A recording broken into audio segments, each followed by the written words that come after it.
released by the Taliban claims to show the Taliban hoisting a flag in a provincial capital in northern Afghanistan. As America's longest war comes to a close, there are serious questions tonight about what it was all for as the Taliban continues to take over more territory. The Afghan government firing back with airstrikes, but can the government, without serious U.S. help, really stave off the Taliban? And is President Biden thinking about backtracking his decision to pull out all American troops in just a matter of days? Tonight, the Delta concern and a grim picture of what could still be to come. Your questions answered tonight by Dr. Anthony Fauci. When might we all be eligible to get booster shots? Should the FDA be fast-tracking vaccines for children 5 to 12 years old? And how worried is he about the next variant? One of the things that people don't fully appreciate, that 93 million people in this country who are eligible for vaccination who are not yet vaccinated, they give the virus a lot of leeway to circulate and ultimately perhaps be an even more difficult variant. Tonight, we are tracking life-threatening heat, severe weather, and a tropical storm that could have major implications for Florida and the Gulf Coast. Rob Marciano times it all out. And in Siberia, devastating fires may not be the first thing that comes to mind, but tonight we take a journey to the remote corner of the world where officials are battling an unprecedented crisis that has implications for all of us. He's saying if the wind gets up, that will already start to spread all over the trees here. Within 10-15 minutes, it could be everywhere, really. We're getting new video tonight of a terrifying incident in the skies this summer. The flight diverted after a passenger tried to rush the cockpit. The body camera that's just coming in. And a starry night awaits. The journey inside the mind and canvas of one of the world's most famous painters. I really hope that when people leave, they would be able to say, "Hello, Vincent. It was great to have met you." Good evening, everyone. I'm Lindsay Davis. Thanks so much for streaming with us. We begin tonight with a much-needed boost for immunocompromised Americans. ABC News has now confirmed that within the next 48 hours, the FDA is poised to authorize booster shots for some of the Americans who are the most vulnerable to COVID-19. The move comes as cases continue to skyrocket as the Delta variant rages out of control. But it is important to point out that despite the surge in cases, the vast majority of the hospitalizations and nearly every death is among unvaccinated Americans. And with school already starting, or in some cases just around the corner, there is real concern for America's children. The fight over masks in schools is getting more bitter by the day, especially in some southern states. And how soon can children between the ages of 5 to 12 have access to the vaccine? Florida's governor is even threatening to withhold pay for school officials who mandate masks. That state has the highest rate of children hospitalized with COVID in the entire nation. Dr. Anthony Fauci is standing by to answer many of your questions. But first, Victor Kendo leads us off from Florida. Tonight, government officials confirming to ABC News that tomorrow the FDA is expected to authorize a third booster shot for immunocompromised people, including kidney transplant and cancer patients on chemotherapy. A CDC advisory panel will then meet on Friday, with possible action expected from the CDC director soon after. It comes amid a growing emergency across much of the South. Tonight, inside this ICU in Gainesville, Florida, they're overwhelmed. Teams trying to make room for a crush of new COVID cases while trying to keep the patients they already have alive. What does that mean? That's a code. So what's happening now? That's a patient who is unstable right now. It's either no blood pressure or oxygenation is bad or heart rate just went to 0. How often does that happen per day? Almost every day. Multiple times a day? Multiple times a day. UF Health Shands Hospital is seeing younger patients getting sicker faster, nearly all unvaccinated. This is the second major surge. This surge is actually much bigger than anything that we have seen before. 38-year-old Ian Woods has been in the hospital with COVID for more than a week and says he was waiting to get vaccinated. Any message you might have to people who, like you, were on the fence about getting the vaccine? I would say don't be afraid to get it. Just go ahead and get it. It's worth it. I mean, I wish I had gotten it. Otherwise, I probably wouldn't have wound up in the hospital like this. In Louisiana, critical care nurse, now COVID patient Mary Lebrano is having trouble breathing. You don't want to end up this way. This is the scariest I've ever been in my whole life. You take breathing for granted. She was planning to get vaccinated, but delayed it until she recovered from surgery and radiation for breast cancer. Everyone needs to be vaccinated. We will never beat this any other way. Across the South, medical teams are facing a flood of COVID patients, doctors pitching in to help nurses. I was giving bed baths on Sunday, emptying trash cans, changing sheets, rolling patients to MRI. In Mississippi, hospitals warning the system could fail within a week. The state asking the Biden administration for the USNS Comfort Ship, the 1,000-bed floating hospital that was docked off Manhattan at the height of the pandemic. In Texas, hospitals say they're running out of nursing staff in ERs, ICUs, and operating rooms. This pace is simply not sustainable. We will not have enough hospital space. We will not have enough nursing staff. 1,500 COVID patients now streaming into hospitals, but the state tonight has just 368 ICU beds available. COVID patients like Tim Cotto have been waiting for days for an open ICU bed. The nurse comes running out that he had gotten a bed in New Mexico. So we were so excited and we celebrated. But unfortunately, since then, my husband has taken a turn for the worse, and he desperately needs an ICU bed in the Houston area. Tonight, he's finally in an ICU bed in critical condition. The governor of Texas, who has fought against mask mandates, is now asking for medical help from outside the state.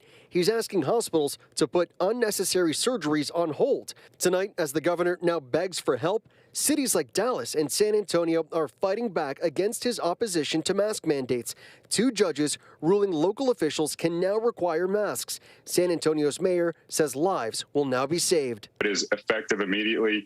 It's already going to have impact, and we believe it'll save lives. In Florida, 2 school districts mandating masks too, in open defiance of Governor Ron DeSantis. In Williamstown County, Tennessee, protesters heckling healthcare professionals who spoke about the benefits of masks at a school board meeting. Some could be heard shouting, "We will find you." Tonight, the CDC is urging pregnant women to get vaccinated, pointing to growing evidence that the vaccine poses no increased risk for miscarriage and no safety concerns for pregnant women or their babies. But just 23% received 1 dose of a vaccine during pregnancy. In Utah, Grayson Bakes was pregnant but didn't get the vaccine. She got infected with the Delta variant and is now fighting for her life on a ventilator after her baby was safely delivered by an emergency C-section. Her baby shower was actually scheduled for Saturday, but instead of having a baby shower, she got a ventilator.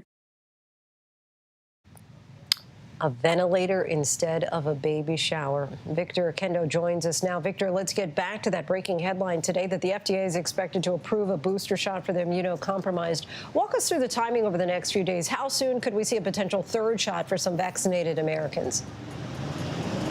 So, Lindsay, up first, the FDA is expected to give the green light tomorrow. And then on Friday, a panel of government advisors is set to meet to discuss the benefits of a 3rd shot for the immunocompromised. If that panel signs off, then we would expect the director of the CDC to move quickly to recommend that 3rd shot, and shots would likely go into arms quickly. Lindsay? And Victor, of course, you were inside that hospital today. Just give us a sense of what the morale was like inside. Lindsay, they are definitely strained and frustrated to a certain extent here because 92% of their patients right now are not vaccinated. But they wanted to make it clear that regardless of your vaccination status, whether you got your shot or you didn't, you will be receiving the same level of care. But there is no doubt that 18 months into this, Lindsay, they are absolutely feeling it. We can understand why. Victor, our thanks to you.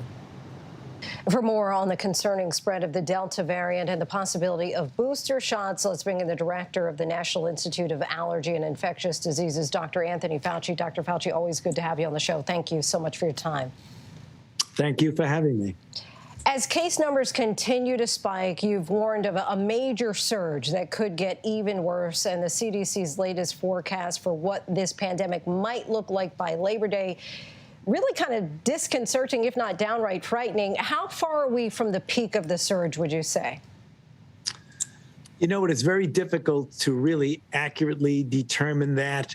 What we do know, and that's just the reason why we keep just trying to drill it down and get people to appreciate that we can put an end to this and we could stop this. We have 93 million people who are eligible to be vaccinated who are not vaccinated.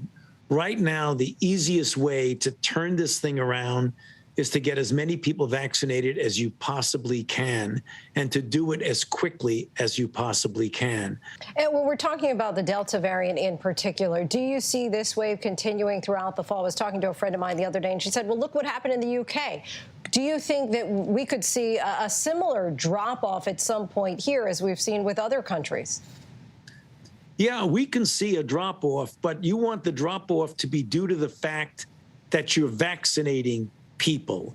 I mean, you will see a drop-off if you get so many people infected that you wind up having a combination of vaccinated people and infected people, that you have a degree of protection that you hope will last. But wouldn't you rather get the drop-off due to the fact that you're preventing infections rather than you've gotten so many people infected? That's the reason why vaccinations are so important. But somebody like yourself who got the vaccine right as soon as anybody could get it, as early as possible, you're an elder American. Are you yourself considering taking a booster or getting another shot at this time? What will happen is that we will look at the data, and we're doing that in real time. I think you have to separate the situation of what is being very actively considered now is getting a vaccine boost or an additional dose for those who are immune compromised. That's a bit different than the durability of response, whether you're a healthy elderly person or a healthy person who's not elderly. What will almost certainly happen over time is that we will need to give people ultimately an additional dose to get maximum protection. And ABC has also seen internal CDC data that suggests more than 1 million people have gotten a third dose, a booster, even though boosters are not FDA authorized. Do you support people seeking boosters for now? You know, what I support is people following the guidelines that will be coming out, be it for those who are immune compromised, as well as those who are now being followed in cohorts to be determined just what the appropriate time to give to a booster. So obviously, I'm not going to be recommending boosters based on things that are not the policy, both of the regulatory agency, FDA, and the ACIP, which is the Advisory Committee on Immunization Practices, which will recommend to the CDC about what the proper approach should be to boosters. We spoke with a gentleman by the name of Travis Campbell 7 days ago from his hospital bed in Tennessee, and he had a sobering message for Americans who are still thinking about on the fence or hesitant about getting vaccinated. Let's take a listen. If I have a day or two left, I don't want to waste my time. I want to help as many people as I can to let them see the real truth, that it's real. And it's only getting stronger and faster. And it's very important. We are happy to report that a week later, Travis is out of the intensive ICU and expected to go home tomorrow. But why do you think that so many people are not heeding this message to get vaccinated until, in many scenarios, it's too late? And we see these pleas on their hospital beds to say, hey, I want to tell my family and friends, don't be like me. Go ahead and get the vaccine. You know, as a physician who's been taking care of patients now for over 50 years, that scene is very painful for me to see, because I know it goes on so much. What has happened in this country, and you don't need me to tell you that, is that there has been such divisiveness, and ideology and false information has gotten mixed up in what's clearly a public health issue. It's crystal clear. The enemy is the virus. We have a very good countermeasure against the virus. It's a vaccine, and there are public health measures that mitigate in addition to the vaccine, like mask wearing. It is just incredible that in this country, where we have the resources to protect our people, that we're having ideological differences are preventing people from getting the intervention that will save their lives. So when I see something like the scene you just showed, it's just, you know, as a physician and as a person, it's so painful to see that, because these types of things are entirely predictable and entirely preventable. So why don't we just put all of that other stuff aside and deal with what is a clear public health issue, not an ideologic issue? And let's talk about children and COVID. If I can, for a moment, Dr. Fauci, I want to take my journalism hat off and talk to you as a mother. I have a 7-year-old son who's about to be returning to school in just a few weeks. Do you feel that the FDA should be moving faster in order to authorize a vaccine for children who are in that age range of 5 to 12, especially considering that pediatric ICUs are overwhelmed and school is starting? What's your advice for parents who are about to send their kids in that age range back to school? Well, let me answer your first. You've asked two questions there. Let me try your first one. One of the problems of saying that the FDA should be acting more quickly is that if they act more quickly than what they feel is important to ensure the safety and the credibility of a vaccine, then their own credibility will be moved and modified and compromised, and we don't want that. They will come up with their regulatory approval at an appropriate time. I would like to see that as soon as possible, because you do want to protect the younger children who are not yet eligible for vaccines. To your second question, as a mother, we want to make sure that the kids who go to school are safe, but we want to make sure we get them back to school because we know of the deleterious consequences of keeping children out of in-person learning. There are mental health issues, there are social developmental issues, and a variety of other issues. So we really want to get the children back to school. At this point, do we have to rein ourselves in that herd immunity is not possible and we may be getting seasonal COVID shots for the foreseeable future? Yeah. You know, I don't think that's necessarily the case at all. I mean, herd immunity is a concept, and the concept is when you get enough people vaccinated together with people who have lasting immunity from having gotten infected, then what's going to happen is that the virus is going to essentially disappear the same way it's done with measles when you get a number of people vaccinated and polio when you get enough people vaccinated. That can occur. What the threshold is, what the level of vaccination or what have you is, we don't know that yet. We're dealing with a very difficult virus because it has the capability now when it mutates of being a variant. Fortunate for us, the vaccines that we have now do quite well against the variant, particularly in protecting you from serious disease. One of the things that people don't fully appreciate, that 93 million people in this country who are eligible for vaccination, who are not yet vaccinated, they give the virus a lot of leeway to circulate and ultimately perhaps be an even more difficult variant. There's a very clear tenet in virology that viruses will not mutate if you don't allow them to replicate. But when you give them free rein to be circulating in the community, you give them ample opportunity to mutate even more, which means it's conceivable that if we don't get control of that and don't get a lot more people vaccinated, that there will be a variant that will occur that might even negatively impact the vaccinated people because it may elude the protection of the vaccine. Dr. Anthony Fauci, once again, and as always, we thank you so much for your time and your insight. Thank you. Now to the fallout from New York. Governor Andrew Cuomo's resignation. Lieutenant Governor Kathy Hochul made her first public comments today, revealing what she plans to change when she takes over in 13 days and describing her working relationship with the current governor. ABC's Ariel Reshef is tracking it all. Tonight, the first woman poised to be governor of New York, making it clear it will be different when she's in office. The governor and I have not been close.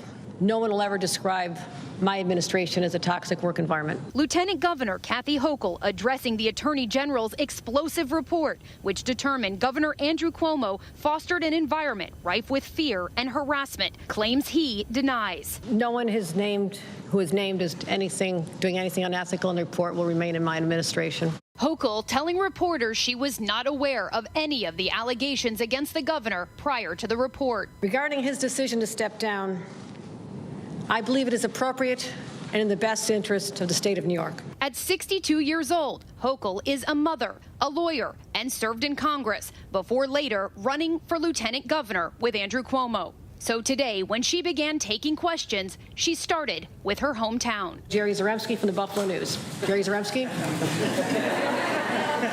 Hometown favorite, sorry. Lieutenant Governor, I want to ask you about this 14-day transition period. Did the governor explain to you why he wanted to wait that long before leaving office? And how do you feel about having to wait that long to take the reins? It's not what I asked for. However, I'm looking forward to a smooth transition, which he promised. I'm prepared to take office, as any lieutenant governor is, from the very first hour you're sworn in as lieutenant governor. And the woman about to make history made a promise to New Yorkers. I will fight like hell for you every single day, like I've always done and always will. And signaling it's not Cuomo or her that is most important. It's keeping New Yorkers safe.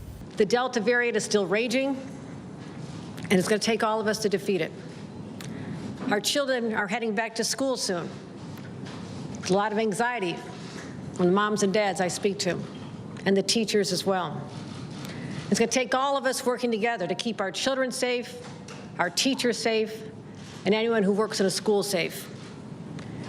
Small businesses are just starting to bounce back into an uncertain world. Ariel Reshef joins us now outside the governor's office in New York City once again. The first female governor in New York set to take over. How will this transition in the administration work? Well, Cuomo says he wants this transition to be as seamless as possible. Hochul will serve out the rest of his term. That's through the end of 2022. And even though it is still very early, Lindsay, still no indication about whether she will intend to run for re-election. And we know Governor Cuomo is still facing legal scrutiny over his actions, and state lawmakers are also debating whether or not they'll take any action on impeachment. What's the latest with that?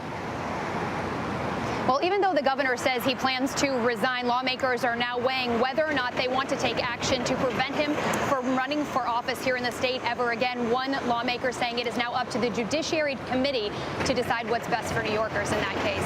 Lindsay? Ariel, our thanks to you. For literally the third straight night, we are now reporting that the Taliban has taken over yet another key city in Afghanistan. You saw them hoisting their flag at the top of the show. Nearly 20 years of American troops on the ground, and now they are less than 150 miles away from the Afghan capital. ABC senior foreign correspondent Ian Pannell brings us this report. Tonight, the escalating crisis in Afghanistan as the Taliban captures a 9th major city, gradually closing in on their crown jewel, the capital, Kabul. A US official confirms that a military assessment suggests the capital could fall in 90 days.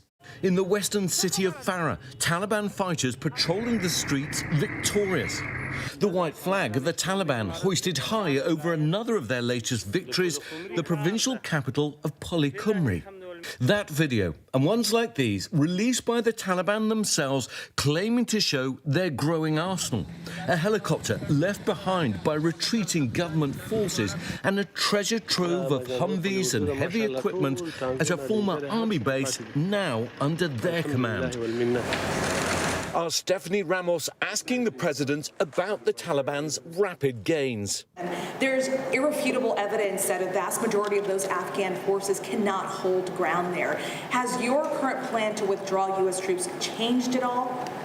They've got to fight for themselves, fight for their nation. We're going to continue to keep our commitment, but I do not regret my decision. Seemingly no regrets there for President Biden. Ian Pannell joins us now. Ian, you reported from this region certainly for years. President Biden and people on both sides of the aisle say that it's time to leave Afghanistan. And as of now, it looks like we'll be ending our longest war imminently. But walk us through what it could mean for places like the capital, which were modernized with U.S. troops on the ground, if they fall under Taliban control. Yeah, I mean, I think it's hard to overstate the climate of fear that is now sweeping across the country. Clearly, if I'd spoken to you a week ago, the situation would have looked dramatically different. In the space of just 6 days, the Taliban have taken 9 provincial capitals. The Afghan army, for example, before that was saying, well, look, they can take these small rural centres, but they can't take their provincial capitals. Well, now they've done it, and now the capital itself and big cities like Kandahar are looking under threat. We're seeing IDPs, people who are displaced and forced out of their homes, into public parks and spaces inside Kabul. So, of course, the gains that are being made, in particular for women and girls, look like they will be lost. The advances that have been made in education, the job opportunities, the development, all of that looks now under risk. And, you know, the head of the Afghan Women's Network was being interviewed in the last 24 hours, and she was condemning decisions by President Biden and other NATO leaders to withdraw the country, saying, look, what was this for? Why did you give us hope? And now you're taking it all away from us. We are now under risk of being bombed back 200 years. And I think that's a real fear, especially in terms of the progress that's being made, that all of it could be lost, let alone the instability, the suffering, the homelessness, all of those things. But Afghans started to believe that they could have a future pretty much like kids everywhere in America and Britain and across Europe. And now that dream is being taken away from them. The opportunities are being taken away from them. And they are now living in fear. And many of them, it's not just that they don't have a school and women don't have a place to go to work. They don't even have a place to live. Lindsay? Yeah, so many seemingly saying, what was this all for? And Ian, we so appreciate you giving us kind of that glimpse, that window into what so many are thinking and feeling on the ground there. We thank you for your reporting. Now to Washington, where President Biden is once again celebrating another win in the Senate after the Senate passed his $1 trillion infrastructure plan on Tuesday. Overnight, Senate Democrats approved a blueprint for a $3.5 trillion budget proposal, setting up a major legislative battle for the fall. Let's bring in ABC's congressional correspondent Rachel Scott. Rachel, progressives pushing for this bigger spending package, but some concerns already raised by moderate Democrats on that price tag.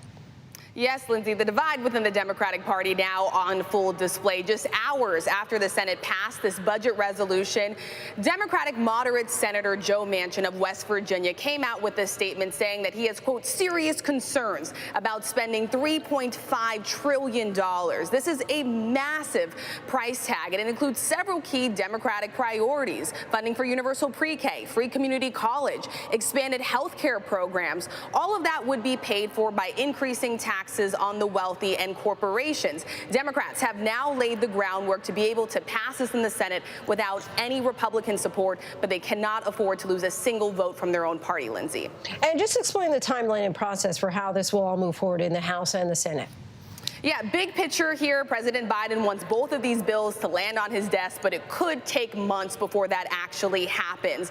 Democrats will now be working together, trying to find some common ground within their own party on this Democrat-only package to move forward. And one of the big sticking points is, in fact, going to be that price tag. They're going to have to get progressives over in the House on the same page as moderates in the Senate, Lindsay.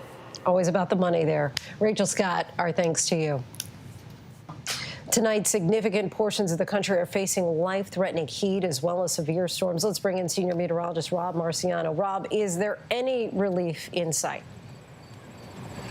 Yes, Lindsay, but it's going to take a couple of days, and I think the Northwest will test some records, and I think the Northeast will break some records come tomorrow and Friday. And some of this heat and humidity has fueled some bad storms again today. We had over 200 damaging storm reports, including 3 tornadoes in Wisconsin. That state's been hit hard this entire week. And there you see the watches still up there. There's watches in Michigan and Ohio and in New Jersey, Philadelphia, eastern Pennsylvania, down through Virginia as well. And that heat and humidity will be present again tomorrow. 34 states under heat alerts. And this, while, a lot of people are still without power in the areas that got hit hard last night with severe weather in Wisconsin and Illinois and Michigan. But heat indices up and over 100 degrees across a huge swath of the country. The Northeast, as mentioned, will be hotter tomorrow, and the Northwest will be approaching some of the record temperatures they had just 6 weeks ago. It's a dangerous heat wave on both coasts, unfortunately. Lindsay. Triple digits on both coasts. And, Rob, tonight you're also tracking Tropical Storm Fred, which could impact the U.S. as early as this weekend. Time that out for us.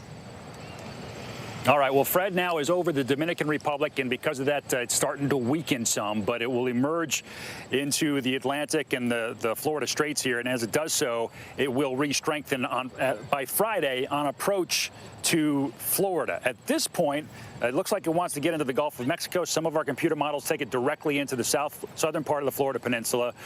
None of our forecast models bring it to hurricane strength, but we don't have a whole lot of certainty with the intensity or the track. So we'll have to monitor this very closely. All of Florida is going to have to be on alert, I think, regardless of the track and intensity. All of the Florida Peninsula will be impacted by Fred this weekend. Lindsay? All right, we know you'll be watching and keeping an eye for us. Rob Marciano, our thanks to you. You bet. And when we come back, this is what could happen when you fail to heed the warnings. We'll explain. The coach is charged after a teen died while practicing in extreme heat. Her parents are now speaking out. But up next, it's hard to overstate just how bad the fires raging right now are in Siberia for the planet when it comes to climate change. Our team is on the ground to see the wildfire fight in one of the world's coldest places. With so much at stake, so much on the line, more Americans turn here than any place else. ABC News World News Tonight with David Muir, America's #1 most watched newscast, now streaming on ABC News Live. Admit it, these days, what you need to know seems to change just about every day. What is it that you really want to know, need to know? To help you not just get through your day, but to make the most of it. Feel smarter. Feel better. Feel happier. Well, how about a third hour of Good Morning America? GMA 3, what you need to know. Now streaming on ABC News Live. It's all about you. Robin Roberts, George Stephanopoulos, Michael Strahan. Wake up with America's #1 most watched morning show. ABC's Good Morning America. The world may feel out of your control, but your happiness doesn't have to be. Learn the secrets to happiness. Listen to the 10% Happier podcast, free on Apple Podcasts. ABC News honored winner for the second straight year with the Edward R. Murrow Award for Overall Excellence in Television. ABC News, America's #1 news source. Now streaming on ABC News Live 2020. True crime, cinematic, real-life drama, stunning, the unthinkable. Follow the clues, The Hunt. True crime 2020. Now streaming on ABC News Live. This is what being live is all about. This is ABC News Live. All right, we're gonna move back. Let's move back. We're surrounded by people squeezing into this bomb shelter. We're on an urgent delivery run. Not afraid to go there. So my question, Mr. President, what are you so afraid of? Breaking news, live events. This is the moment. Streaming straight to you, anytime, anywhere. You just met one friend right here. You're watching ABC News Live. Thanks for streaming with us. Now, when it matters most, the straightforward facts. ABC News is America's #1 news. Good Morning America, #1 in the morning, 9 years running. World News Tonight with David Muir, #1 in the evening with America's most watched newscast, 2020. The #1 news magazine on Friday nights. The View, the #1 daytime talk show. And ABC News Live, #1 in streaming news. ABC News is America's #1 news. Take a look at this unbelievable image. It's not just enough that this car went into the sinkhole, but the sinkhole was also filled to the brim with water. This all played out in Maryland. Officials there say that the driver went around cones and barriers that were there for a reason and went straight into the hole that was opened up by a water main break. Fortunately, the driver was able to get out with only minor injuries. When you think of Siberia, you likely don't think about wildfires. After all, Siberia is one of the coldest places on the planet during the winter time, but in summer, temperatures can be rather moderate. But our changing world has made their summers increasingly hotter, and now officials in the region are battling an unprecedented crisis that has implications for all of us.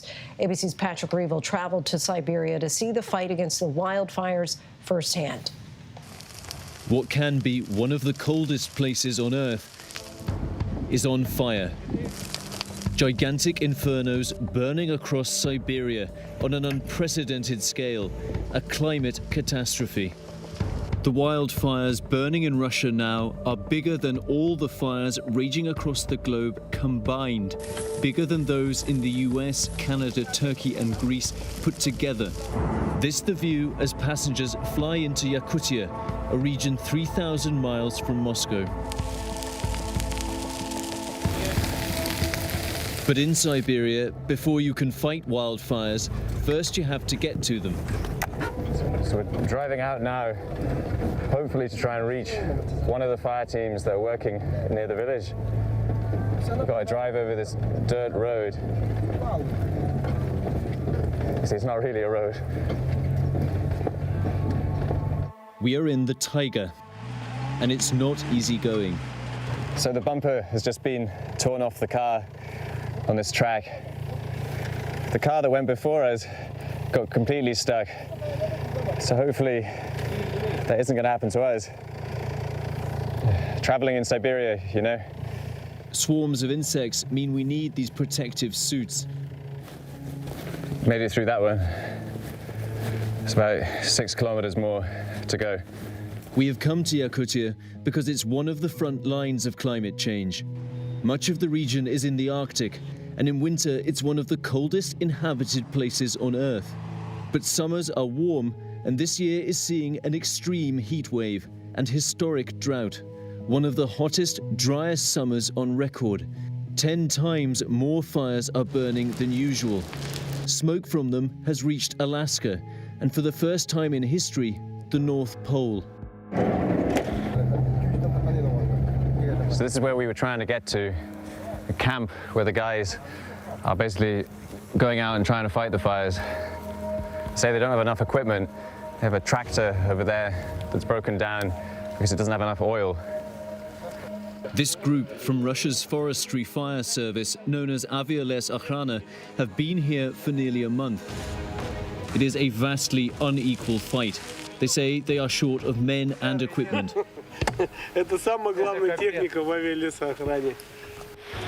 Afanasi is one of hundreds of local residents who volunteered to fight the fires because of the shortage of manpower.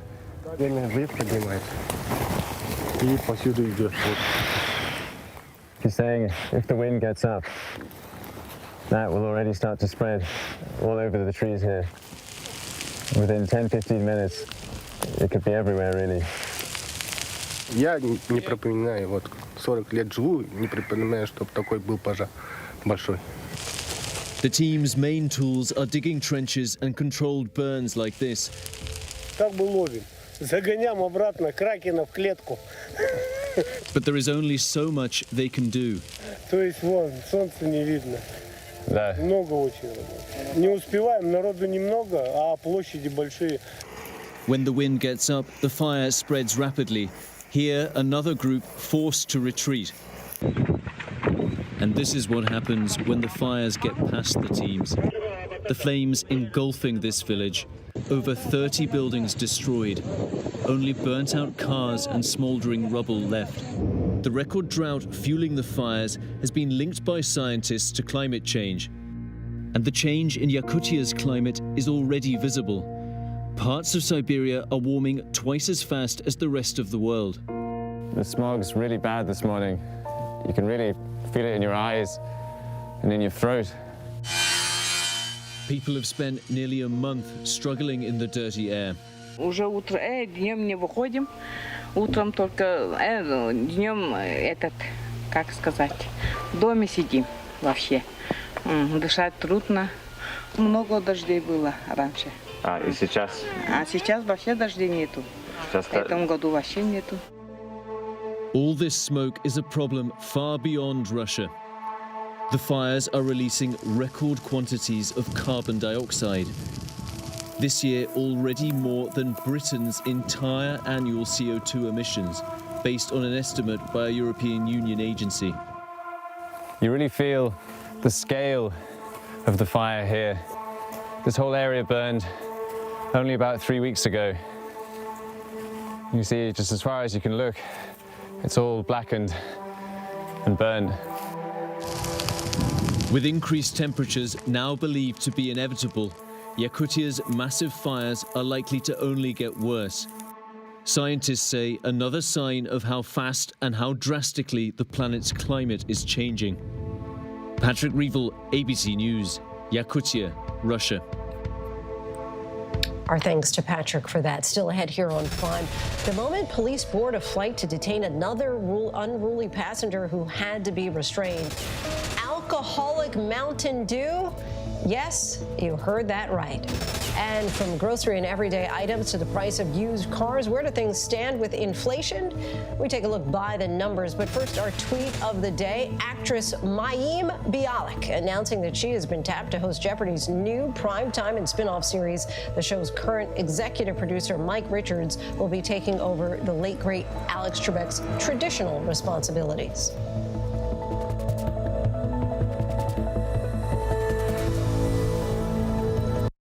All right, here we go. You ready? Let's do it. Yes, it's the show America wants and America needs right now. This is What Would You Do? Let's go. How are you? Yeah. So what will you be watching Saturdays on ABC News Live? What would you do? Hey, I guess I just found out. The What Would You Do Marathon, 12 to 6 Eastern, every Saturday on ABC News Live. My favorite show. This is what being live is all about. This is ABC News Live. All right, we're gonna move back. Let's move back. We're surrounded by people Squeezing into this bomb shelter. We're on an urgent delivery run. Not afraid to go there. So my question, Mr. President, what are you so afraid of? Breaking news, live events. This is the moment. Streaming straight to you, anytime, anywhere. You just met one friend right here. You're watching ABC News Live. Thanks for streaming with us. Admit it. These days, what you need to know seems to change just about every day. What is it that you really want to know, need to know? To help you not just get through your day, but to make the most of it. Feel smarter. Feel better. Feel happier. Well, how about a third hour of Good Morning America? GMA 3, what you need to know. Now streaming on ABC News Live. it's all about you.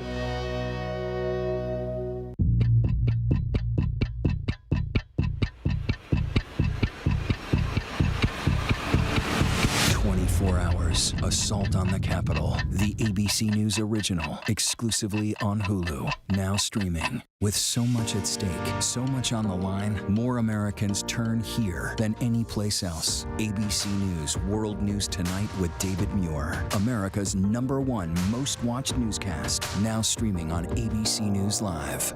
The world may feel out of your control, but your happiness doesn't have to be. Learn the secrets to happiness. Listen to the 10% Happier podcast, free on Apple Podcasts.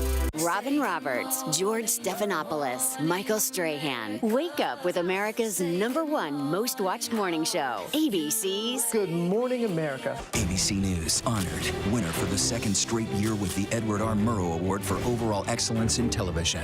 ABC News, America's #1 news source. Welcome back, everyone. The latest data on inflation is now out, and while consumer prices have increased in the past month, there are some signs that rising prices may be leveling off. Let's take a look by the numbers. Inflation increased by 0.5% in July compared to a month ago, according to the Bureau of Labor Statistics monthly report. That's down from a 0.9% increase in June, and prices increased by 5.4% compared to the same time last year, in line with economists' expectations. So where are prices leveling leveling off? Used car prices, for one, which increased by just 0.2% last month. That's way down from recent months when used car prices spiked by 7.3% in May and a whopping 10.5% in June. New cars did see a price jump, up 1.7% since June, continuing a climb since this spring. And gas prices increased 2.4% since last month as more Americans are taking to the roads this summer. In other categories, grocery food prices increased 0.7% in July. That's up 2.6% compared to the same time last year. And clothing prices didn't rise at all since last month, but are up 4.2% since last year. The new data made Wall Street happy. The Dow Jones was up 220 points to hit an all-time closing record as the modest climb in prices left economists and investors with hopes that the recent rise in inflation is temporary as the country unwinds from the pandemic. And we still have lots to get to here on Prime tonight. The outpouring of support for actress Christina Applegate after she revealed she has MS. How many Americans are suffering with that same condition. And we're up close and personal with one of the world's most beloved artists. But first, a look at our top trending stories on abcnews.com.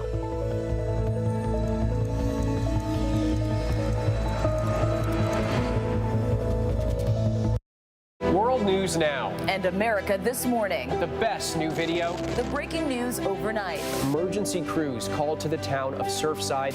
U.S. airstrikes hitting targets in Iraq and Syria. The stories people are talking about. You don't want to shave your legs? Don't.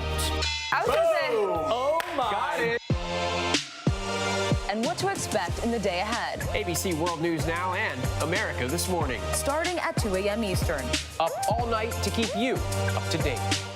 Now, when it matters most, the straightforward facts. ABC News is America's #1 news. Good Morning America, #1 in the morning, 9 years running. World News Tonight with David Muir, #1 in the evening with America's most watched newscast. 2020, the #1 news magazine on Friday nights. The View, the #1 daytime talk show. And ABC News Live, #1 in streaming news. ABC News is America's #1 news. The world may feel out of your control, but your happiness doesn't have to be. Learn the secrets to happiness. Listen to the 10% Happier podcast, free on Apple Podcasts. ABC News honored winner for the second straight year with the Edward R. Murrow Award for Overall Excellence in Television. ABC News, America's #1 news source. This is GMA3, what you need to know. GMA3. A third hour of Good Morning America in the afternoon. It's all about you. Lunchtime on ABC. This is what being live is all about. This is ABC News Live. All right, we're going to move back. Let's move back. We're surrounded by people Squeezing into this bomb shelter. We're on an urgent delivery run. Not afraid to go there. So my question, Mr. President, what are you so afraid of? Breaking news, live events. This is the moment. Streaming straight to you, anytime, anywhere. You just met one friend right here. You're watching ABC News Live. Thanks for streaming with us. Now streaming on ABC News Live 2020. True crime, cinematic, real-life drama, stunning, the unthinkable. Follow the clues, the hunt. True crime 2020. Now streaming on ABC News Live.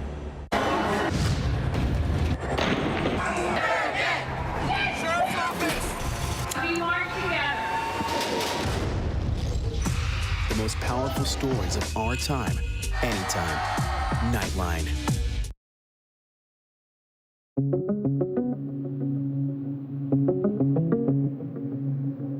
The FDA is indeed expecting to authorize a third booster shot for immune-compromised people. This authorization could come as soon as tomorrow, we're told. CDC also out with a stronger recommendation yet that pregnant women should be vaccinated. In Spring, Texas, district leaders joining those in Dallas and Austin defying Governor Abbott's ban on mask mandates. We are ensuring that our kids are safe. We're ensuring that our teachers are safe. But experts say one of the best ways to protect everyone is is by vaccination. California Governor Gavin Newsom wasting no time implementing a measure requiring vaccines or testing for all teachers. We think this will do exactly what it is intended to do, and that's to encourage people to get vaccinated. Since Stevie Nicks has canceled the remainder of her 2021 concert dates, citing the COVID surge, the 73-year-old tweeting, "While I'm vaccinated, I am still being extremely cautious. My primary goal is to keep healthy so I can continue singing," telling fans, "Look toward a brighter 2022. New video captures the arrest of a man accused of trying to breach the cockpit of a Delta Airlines flight. Authorities say the man was on a flight from Los Angeles to Nashville, Tennessee, when he rushed towards the front of the aircraft, pushed a flight attendant, and started banging on the door to the flight deck. They say he was shouting, "We need to land the plane." The crew and passengers restrained the man. The plane was diverted to Albuquerque, New Mexico. Police and the FBI removed the man from the plane. A judge has ordered him held until a hearing tomorrow. Well, a pilot is lucky to be alive after his helicopter crashed just moments after takeoff in Illinois. Authorities say that the helicopter went down around 6:40 this morning, shortly after leaving Chicago Executive Airport. Video shows it resting on its side on Milwaukee Avenue, which is about a mile away. The pilot suffered only minor injuries. The airport was closed for a short time, but it has since reopened. The FAA is now investigating and trying to determine the cause of the crash. Would you do this Executives at PepsiCo sure hope so, with the creation of an alcoholic Mountain Dew. The grown-up soda given that malt beverage treatment with the help of Sam Adams brewer Boston Beer. Coming in at 5% ABV, 0% sugar, there's the OG flavor, black cherry, and watermelon. The Dew, one of several beverage brands pushed to new heights. Coca-Cola giving Topo Chico the hard seltzer treatment. The drink is expected to hit shelves early next year, and if you have a hard night with the adult Dew, in the morning, just grab a regular one. Hey there, pretty birdie. A little more info about the boy behind the mask. In the new August issue of Batman Urban Legends, released Tuesday, Robin coming out as bisexual. The boy wonder agreeing to go out on a date with another boy. This iteration of Robin named Tim Drake, joining a few other canonically LGBTQ+ characters in the DC universe, like Kate Kane's Catwoman, Harley Quinn, and Alan Scott, the Green Lantern. Megan Fitzmartin, the writer of Batman Urban Legends, deciding now is the time to shed light on an underrepresented community in the genre. Megan telling Polygon, "I wanted to pay tribute to the fact that sexuality is a journey. Tim is still figuring himself out. I don't think he has the language for it all yet." As far as Robin himself, his new love story, a cliffhanger of super proportions. This issue ending with Robin's friend Bernard asking, "Tim Drake, do you want to go on a date with me?" Robin's response, yeah, I think I want that." Welcome back, everyone. Next to the murder charges filed against two basketball coaches after a 16-year-old collapsed during drills in extreme heat. Her parents are now speaking out. Janae Norman reports. Two coaches are now charged with second-degree murder and involuntary manslaughter in the death of a high school basketball player who participated in team drills in extreme heat. According to the 2019 autopsy report, the heat index was over 100 when 16-year-old Imani Bell collapsed while running up the stadium steps at Elite Scholars Academy in Georgia. The grand jury indicting coaches LaRosa Walker-Ascari and Dwight Palmer, finding they caused Bell excessive physical pain by conducting outdoor conditioning training for student athletes in dangerous heat. Her parents say in those conditions, the teen should have never been outside. There's no reason that you should be outside. It's too hot.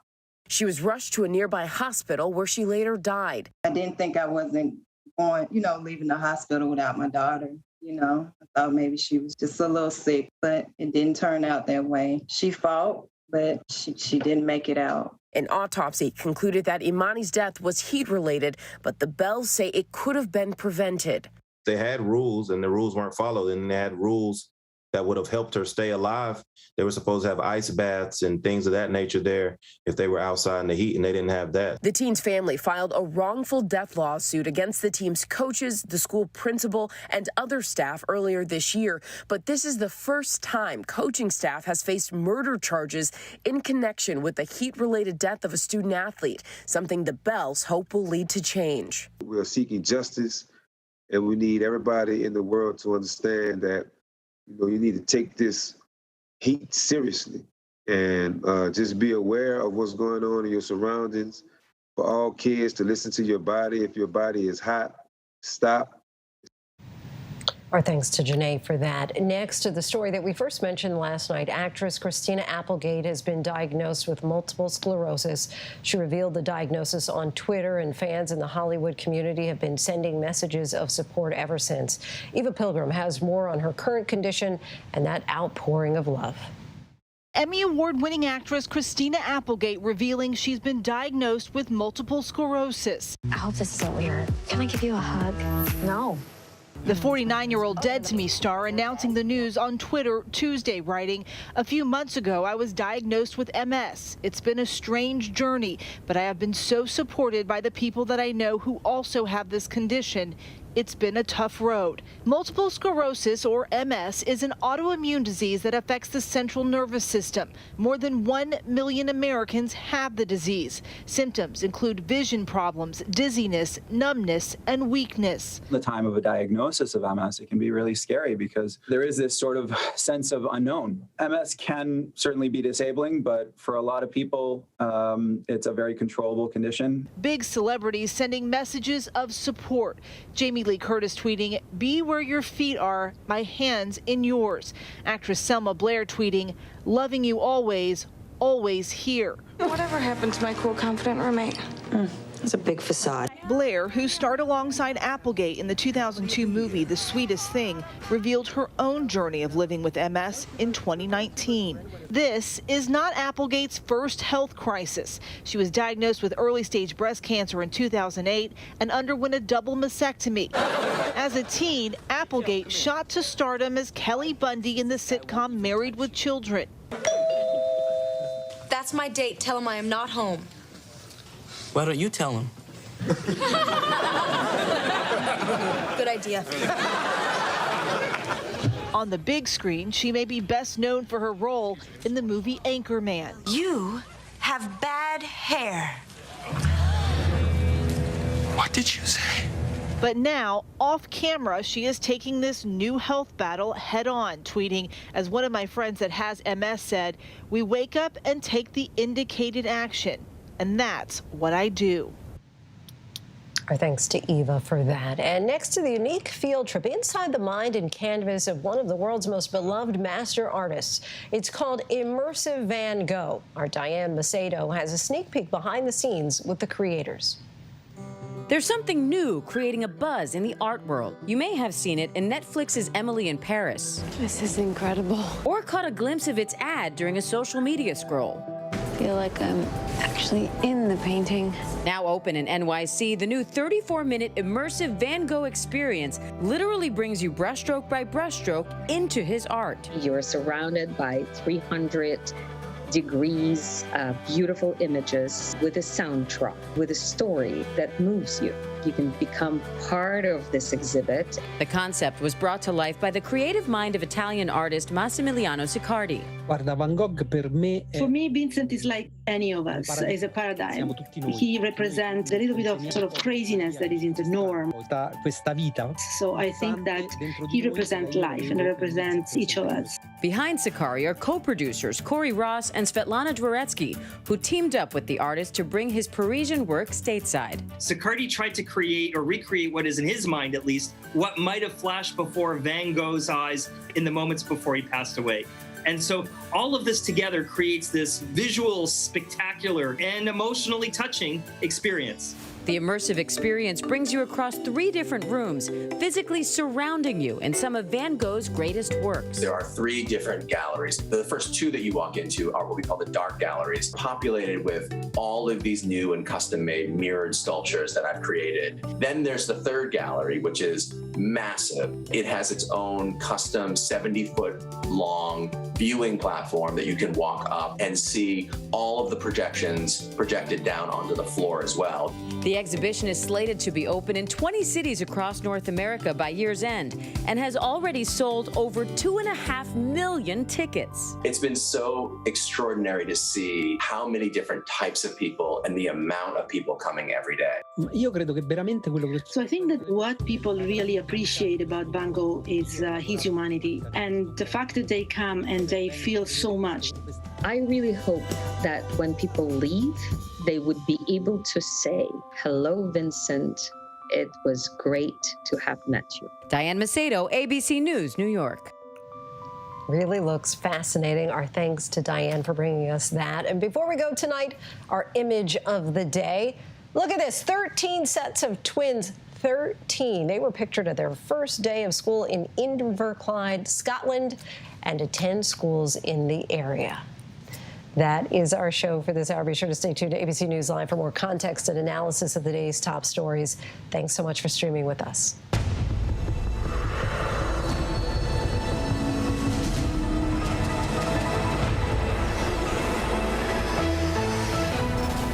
Coming up in the next hour, we're staying on top of several things, including the rise in cases and the concerns about new hospitalizations. We also speak to a pastor who lost several unvaccinated members of his congregation in a matter of days. And could Julian Assange soon be extradited to the U.S.? Now, when it matters most, the straightforward facts. ABC News is America's #1 news. Good Morning America, #1 in the morning, 9 years running. World News Tonight with David Muir, #1 in the evening with America's most watched newscast. 2020, the #1 news magazine on Friday nights. The View, the #1 daytime talk show. And ABC News Live, #1 in streaming news. ABC News is America's #1 news.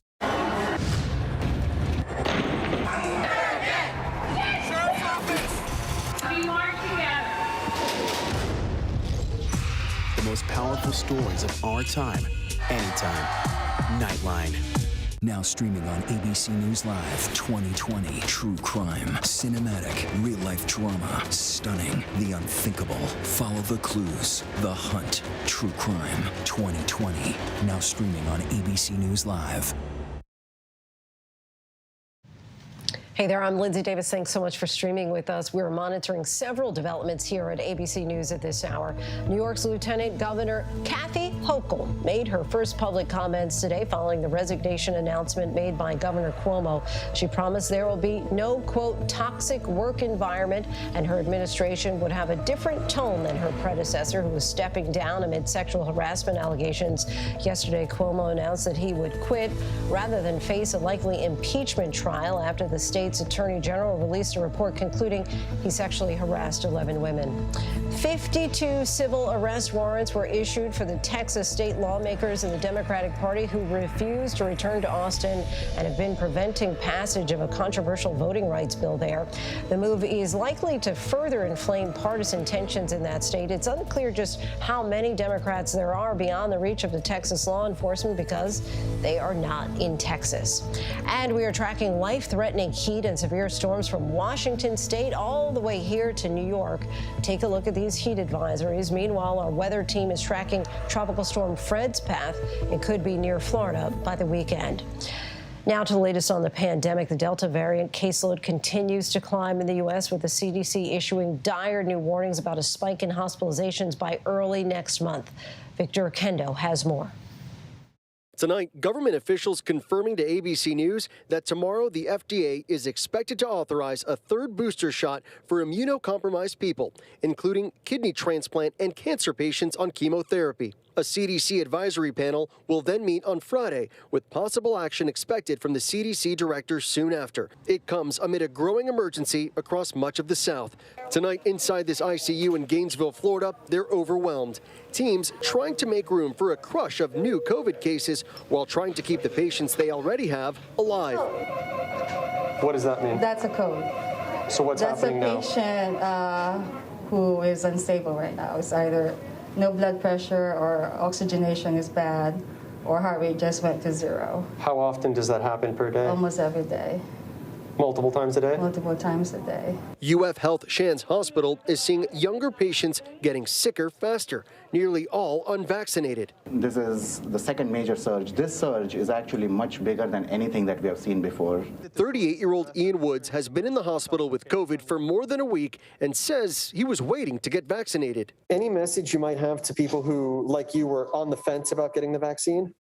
I would say don't be afraid to get it. Just go ahead and get it. It's worth it. I mean, I wish I had gotten it. Otherwise, I probably wouldn't have wound up in the hospital like this. In Louisiana, critical care nurse, now COVID patient Mary Lebrano is having trouble breathing. You don't want to end up this way. This is the scariest I've ever been in my whole life. You take breathing for granted.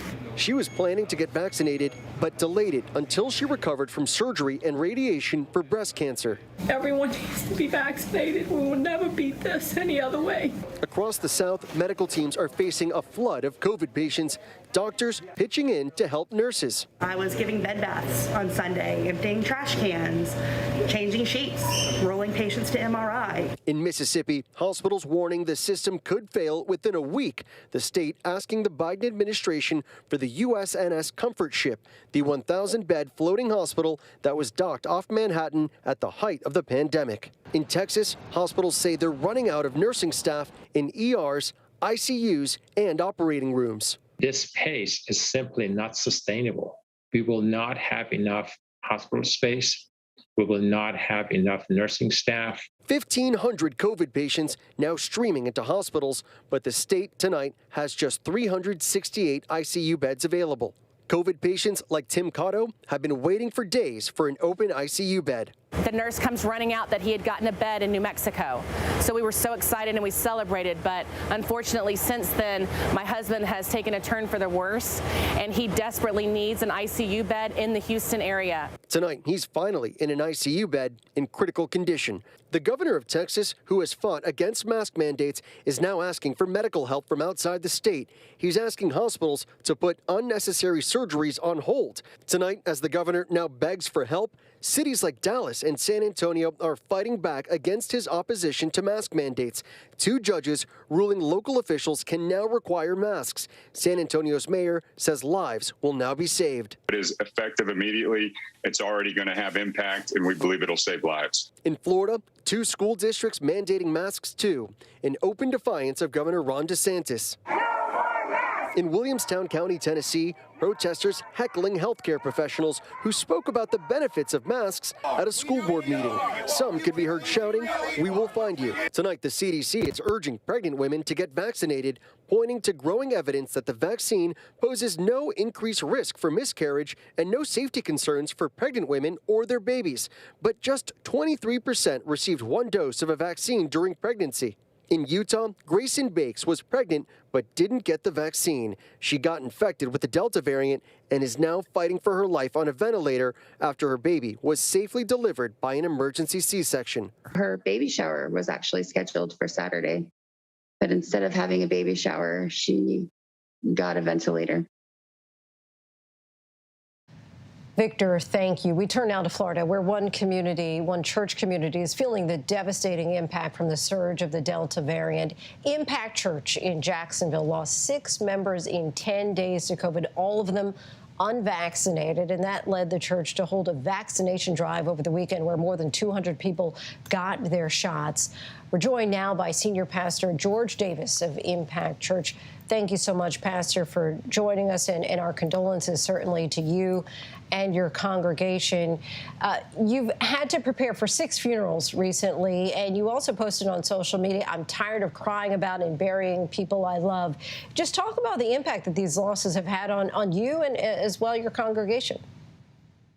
Well, thank you for having me on. And as a pastor, anytime you find yourself having to go through the grieving process with families in your church, it's always tough, no matter what the situation, whether it's a 90-year-old who has lived a long life and they pass away, or whether it's some tragic car accident. And in this case, it's really difficult because we have 6 people in our church over a very short span who are all healthy otherwise, living a good life otherwise.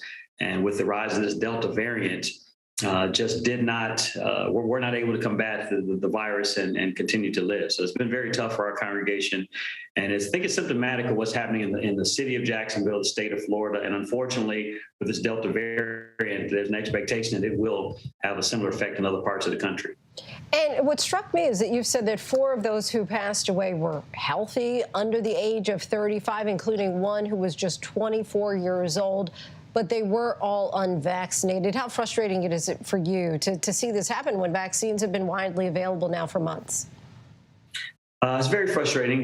Each of the, as you stated, 6 that passed away during that stretch, and 4 of those were under the age of 35. Each of them I knew fairly well. The young man that was 24, I've known him since he was a toddler. And each of them were otherwise healthy. There's no reason to expect that they would have been passing away. None of them had cancer or any other disease that would have taken them out anytime soon that we're aware of.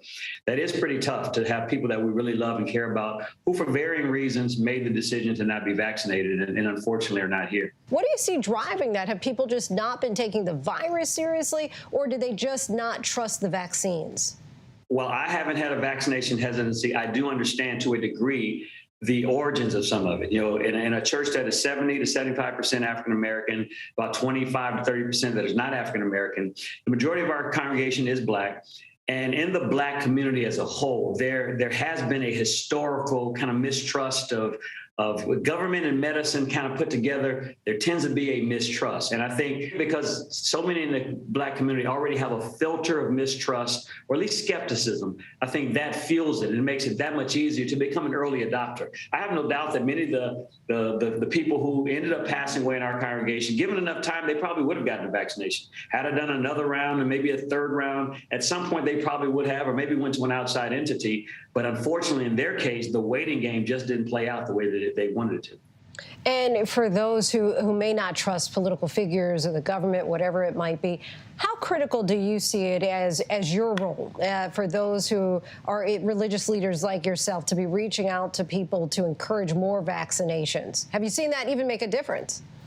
Oh, absolutely. That was really the backdrop for the first vaccination event we did back in March. Our church, we bought a department store a few years ago, renovated. So we were sitting in an existing mall.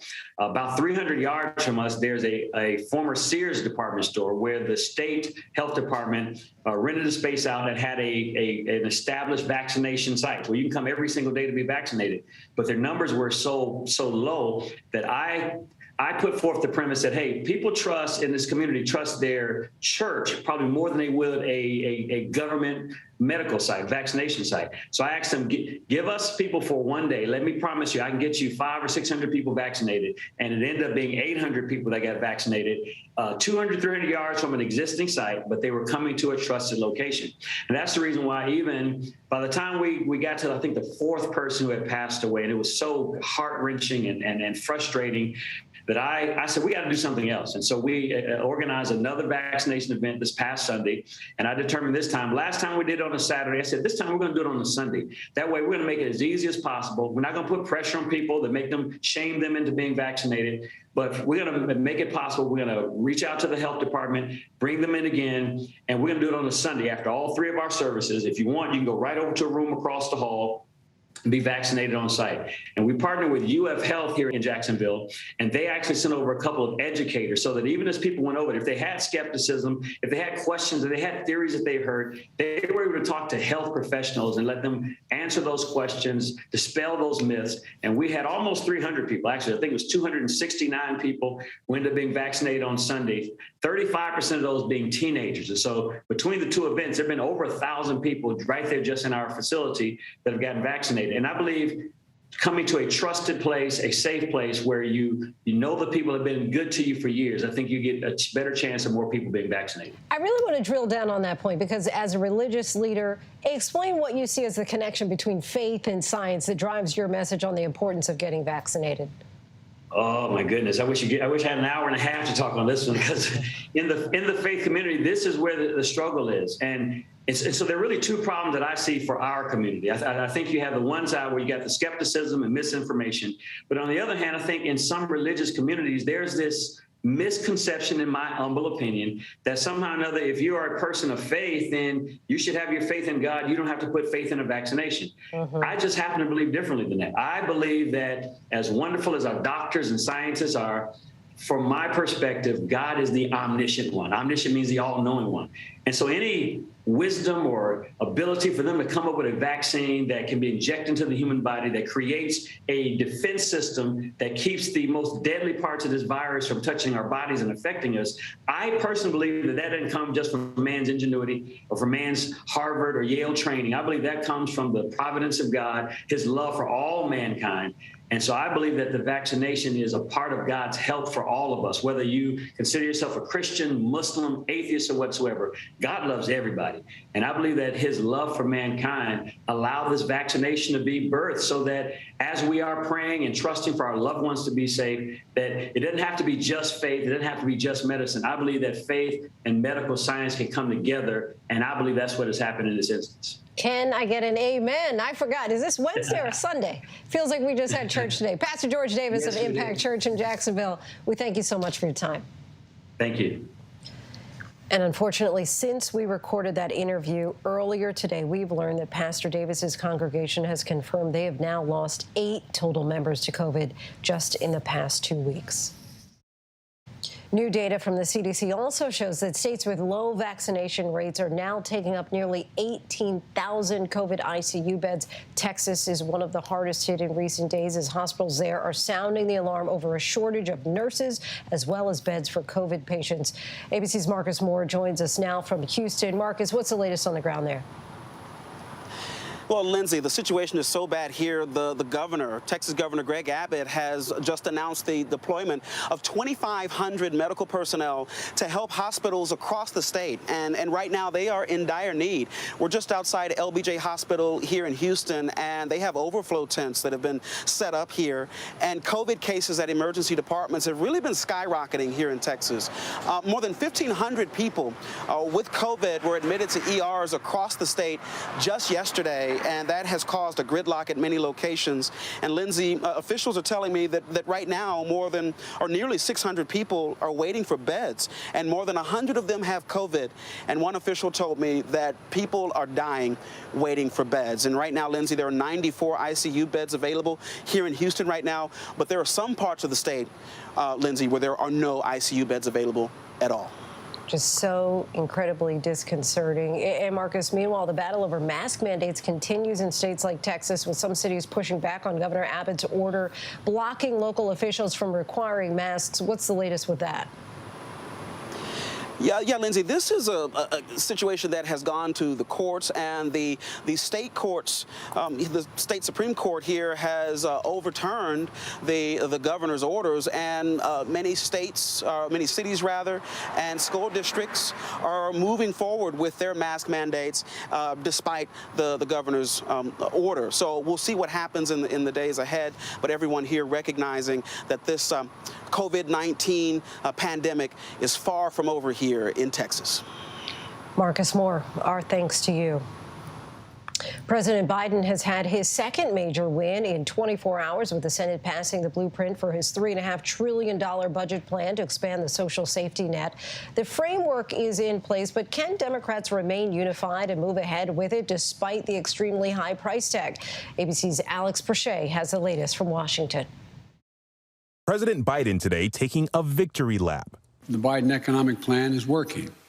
The historic investments are on the way as well. After 14 hours of debate, Senate Democrats passed a $3.5 trillion human infrastructure bill just before dawn, with no Republican support. The framework includes spending for Biden's American Families Plan priorities like universal pre-K, free community college, and paid family leave. It also includes funding to combat climate change. Democrats say it's all paid for by increasing taxes on people earning more than $400,000 a year in corporations. Senate Majority Leader Chuck Schumer calling it big, but adding they still haven't reached the end zone. It's as if we caught a pass, a nice long pass at midfield, but we still have 50 yards to go before we score a touchdown. Senate committees will now begin crafting legislation to fill in the details of the passed budget, a process that could take several weeks before it heads to the House.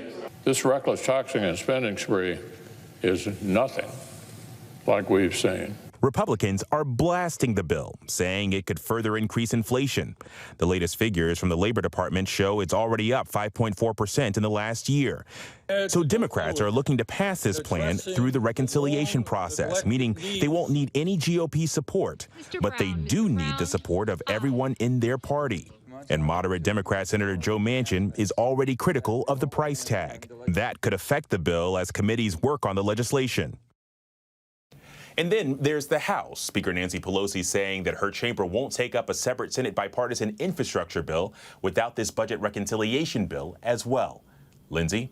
Alex, thank you. Still to come, the nurse reportedly accused of giving fake COVID vaccines and the power of someone who really listens. But first, a sneak peek of Superstar. It debuts tonight at 10 on ABC. The first episode chronicles the life of iconic singer Whitney Houston. We'll be right back. Whitney Houston came into a family that was rich in musical history. Well, Sissy Houston is Whitney's mother, had a very distinguished career herself as a singer.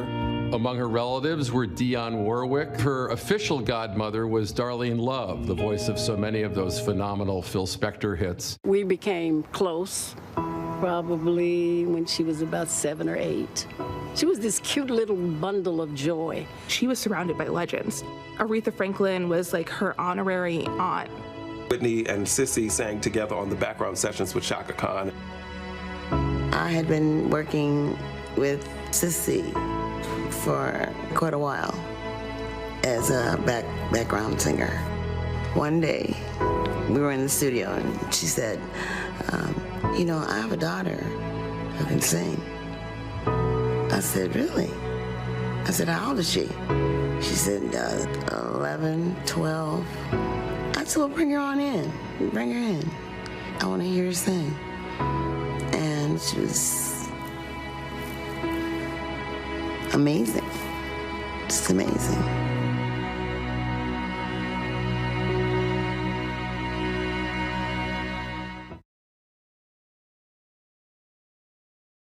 Now, when it matters most, the straightforward facts. ABC News is America's #1 news. Good Morning America, #1 in the morning, 9 years running. World News Tonight with David Muir, #1 in the evening with America's most watched newscast. 2020, the #1 news magazine on Friday nights. The View, the #1 daytime talk show. And ABC News Live, #1 in streaming news. ABC News is America's #1 news.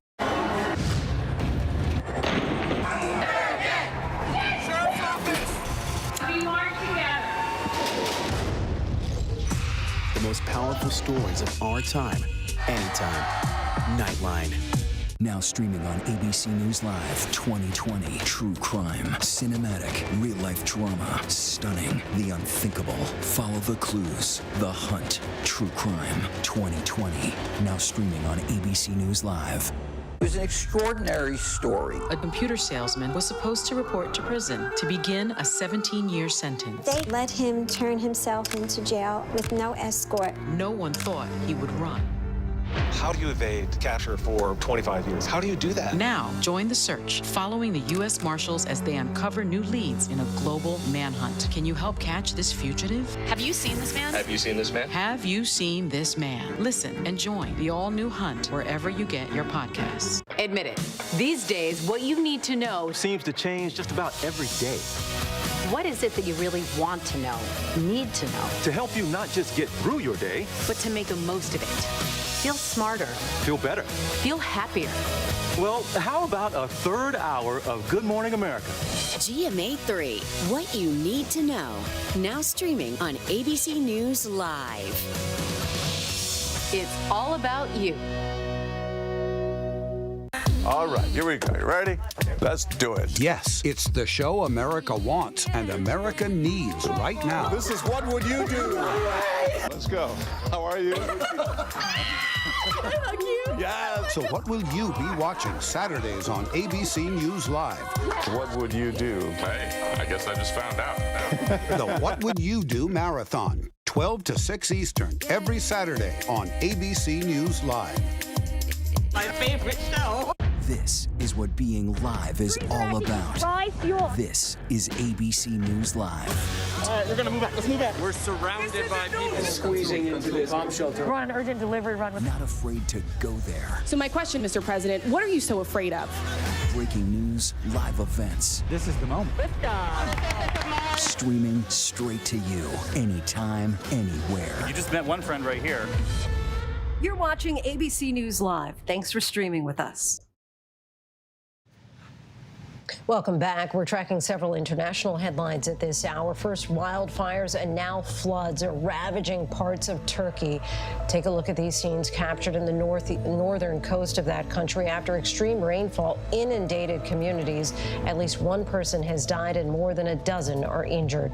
Anger in Germany after a nurse reportedly admitted to injecting saline solution instead of the COVID vaccine to as many as 9,000 people. At first, she claimed that she did so to only a few after she dropped a vial, but antibody tests now reveal a much wider group of people were affected.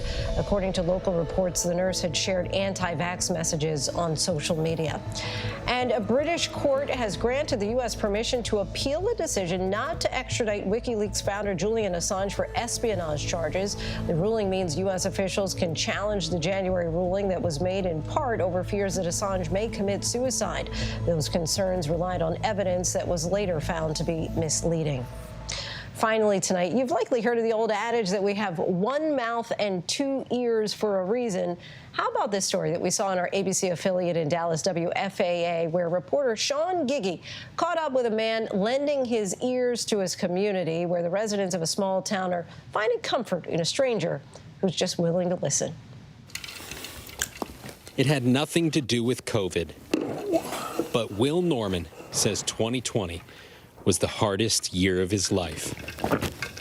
Personally, he was at an all-time low and just needed someone to talk to, but nobody was listening. I felt alone. I felt like I was in a hole, kind of felt that there was no one. But rather than wallow in self-pity, Will took it as a sign to put up his own sign. I'm Will. Pretty much every day, Will sits at this busy intersection in Azle and invites anyone who passes by to talk. People he doesn't know tell him things he can't believe. Wow. Everything from cancer diagnosis to drug addiction to alcohol abuse. And it's not like one or two beers. I'll drink a six-pack, eight beers. Why would people share these things with a complete stranger? Because they have no one. People say, you know, nobody cares about me. They don't care what happens to me. And I'll be like, well, I care what happens to you. I'm right there with you. For many people, he's heaven sent. Anybody that's willing to give up their time to help other people is a saint. Will doesn't know these people, and most of them he'll never see again, which made him wonder, was being out here really helping anyone? And that's when a man sat down who told him something he'd never forget. He said I was on my way to kill myself, and he said, and I just saw you, and I felt that I just had to stop. Will encouraged the man to get help, and he did. Checked himself into the hospital, and when he got out a week later, the first thing he wanted to do was say thank you. And he turned around and started walking off, and then he just stopped and turned around and just said, I love you. And I said, I love you too. And so it was the confirmation Will needed. Yeah. And also the closure. Last year was the worst of times for me, but at the same time, it was the best of times because it's given me a purpose to do and purpose in life. Everyone wants to be heard, but those who speak the loudest are those who are willing to listen. Exactly. In Azle. It was a pleasure meeting you, man. I'm Sean Giggy. Oh, goodness gracious. I know my knees. Bound up. I did the same thing. It's good to talk. It was a pleasure meeting you. What a wonderful story. Our thanks to Sean for that. And Will Norman tells everyone he meets the same thing. No one can help everyone, but everyone can help someone. Words we can all take to heart. Again, our thanks to WFAA in Dallas. That is our show for tonight. Be sure to stay tuned to ABC News Live for more context and analysis of the day's top stories. I'm Lindsay Davis. Thank you so much for streaming with us. Have a great night.